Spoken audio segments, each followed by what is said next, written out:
Hey, my beautiful people.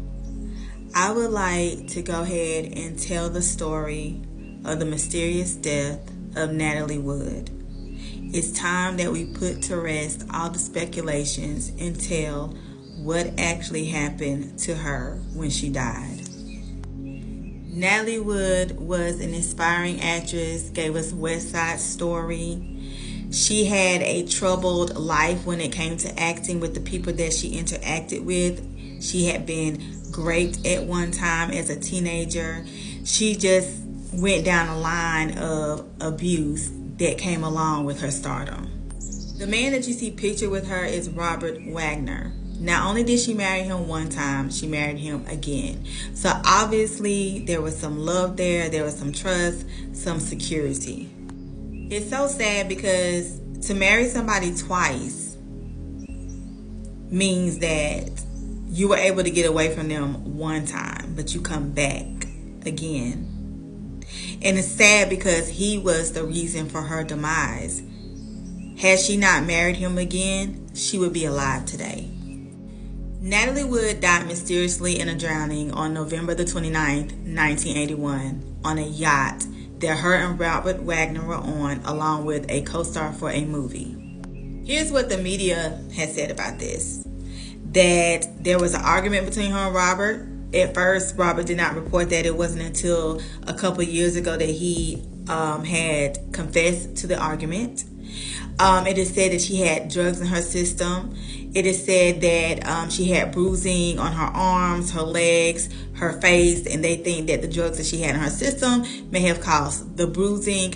They said that it was an accidental drowning, and then a couple years later, they said it was a drowning with other circumstances. They even just recently, some years back, named Robert Wagner as the main suspect, but no arrest. So we've heard enough from the media. Now it's time to get answers from the source. So I decided to speak with Natalie to find out what happened. She agreed to let me speak with her, and she agreed for the truth to be told.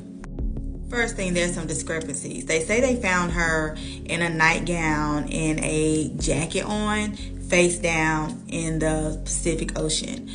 When I see her, she has on either a white bathing suit or she's in her underwear. And she's on the boat.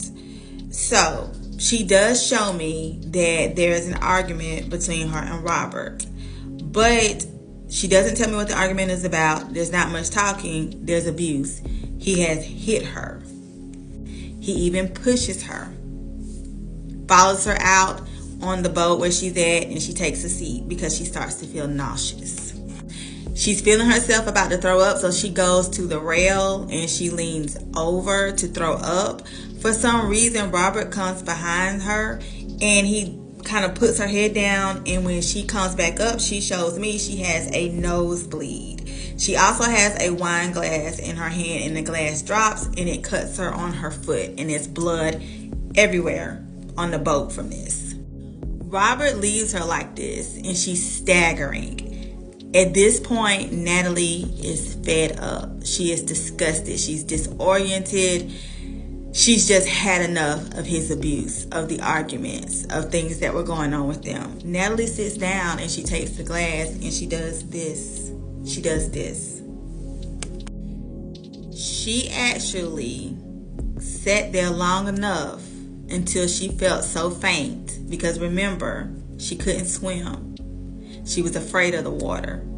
But she sat there long enough to where she felt so faint she could feel the life coming out of her. She went over to the rail and she went over. She literally did this moments before she took her last breath. She made sure she was intentional about that. So, here's the thing. She wasn't reported missing for a while. I think until about maybe like wee hours in the night on November the 29th, early morning.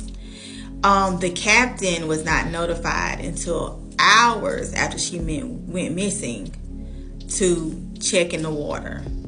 The reason being is because they had to clean up all that blood. They had to clean up all that blood, all of it. Stories had to get straight. what they were going to say.